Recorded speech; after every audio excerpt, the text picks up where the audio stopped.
আসসালামু আলাইকুম রহমতুল্লাহ। দেশ ও প্রবাসের সকল ভাই ও বন্ধুদের সালাম ও শুভেচ্ছা। তো আজকে সকালবেলা একটা জিনিস দেখে সোশ্যাল মিডিয়ায় খুব অবাক হলাম। আচ্ছা, আমি আগে কিছু কথা বলিনি।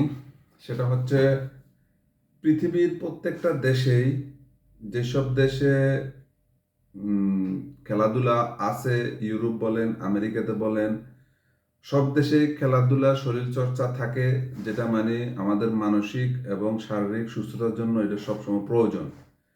তার মধ্য থেকেও কিছু জিনিস নিয়ম কানুন সারা পৃথিবীতে আছে। আমি ইউরোপে আসার পরে আমি আলহামদুলিল্লাহ অনেক কটি দেশেই ঘোরার সুযোগ হয়েছে। আল্লাহ রাব্বুল আলামিন আমাকে ঘোরার সুযোগ করে দিয়েছেন। আমি যে কটা দেশে গিয়েছি প্রত্যেকটা দেশেরই কিছু নিয়ম কানুন আছে।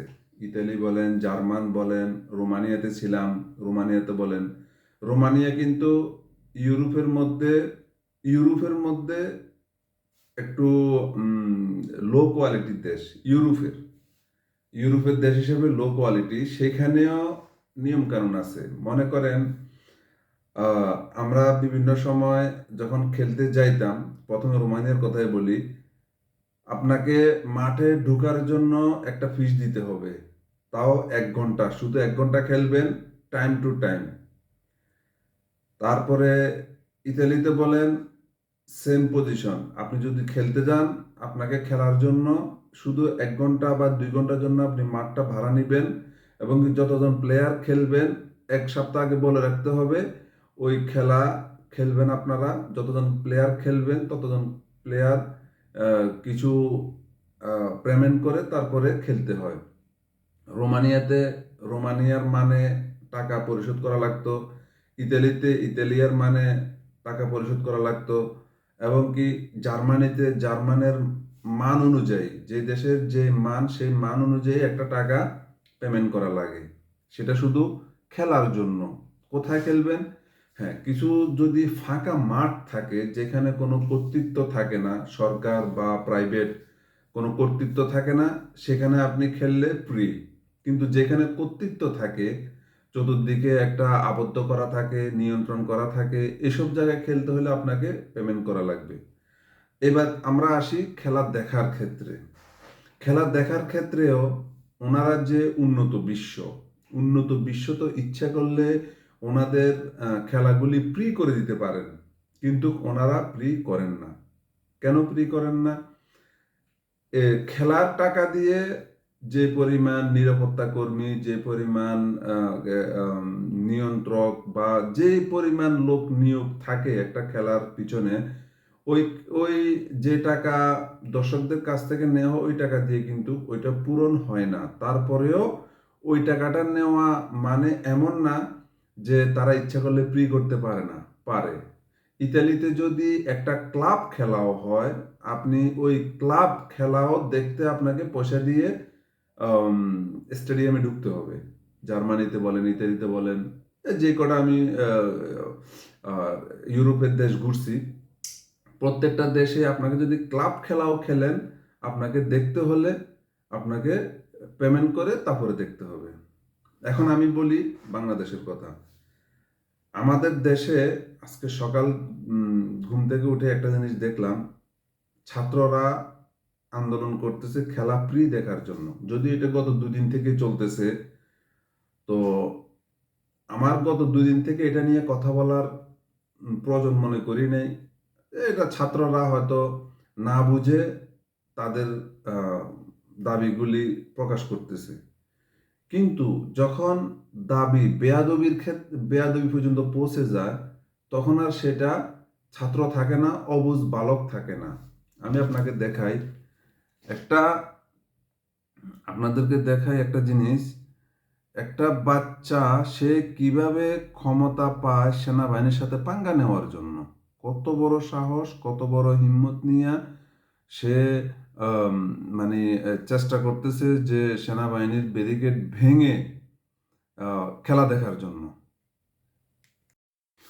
তাদের সাহসটার দিকে তাকিয়ে আমি এই ভিডিওটা করতে বাধ্য হয়েছি। দেখেন, সে সেনাবাহিনীর সাথে পাঙ্গা লড়তে আইছে। এগুলো কি ছাত্র, ধরে নিলাম সে ছাত্র, তাহলে তুমি যদি ছাত্র হয়ে থাকো, তোমার এই সাহসটা আসলো কোথার থেকে? সেনাবাহিনীর সাথে পাঙ্গা নাও তুমি,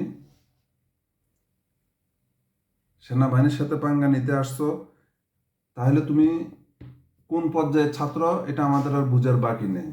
হোক সে ছাত্র, আমি একটা জিনিস আম, বলতে পারি, সেটা হলো তুমি ছাত্র হয়ে আর যাই হও, বেয়াদবির কোনো ছাড় নেই। তুমি এখানে বছরে একদিন দেখতে আসছো, বা 6 মাসে একদিন, বা 3 মাসে একদিন দেখতে আসছো, তুমি এখানে 200 টাকা 500 টাকা খরচ করে দেখতে পারো না? তোমাকে খেলা দেখতে বলছে কে? তোমাকে খেলা দেখতে হবে কেন? কেন খেলা দেখতে হবে?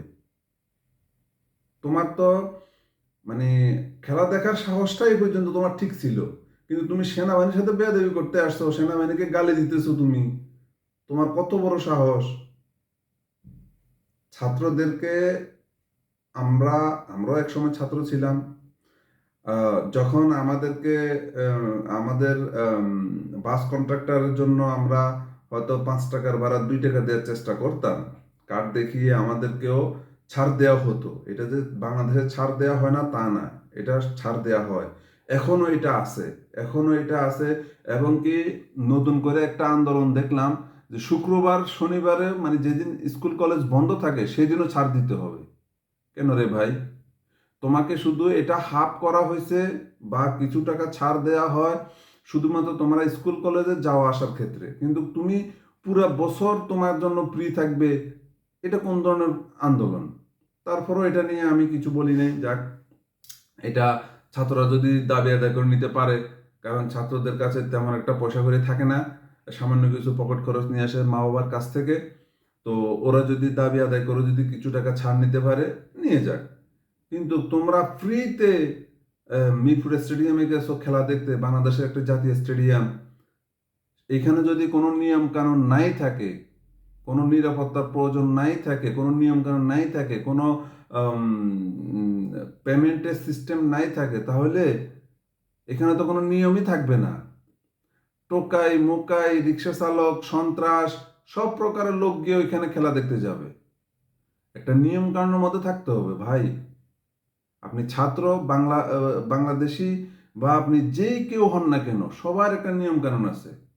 আর দয়া করে সেনাবাহিনীর সাথে কেউ পাঙ্গা দিতে আসবেন না, এটা যেন মাথায় থাকে। হোক আপনি ছাত্র বা যেই হন।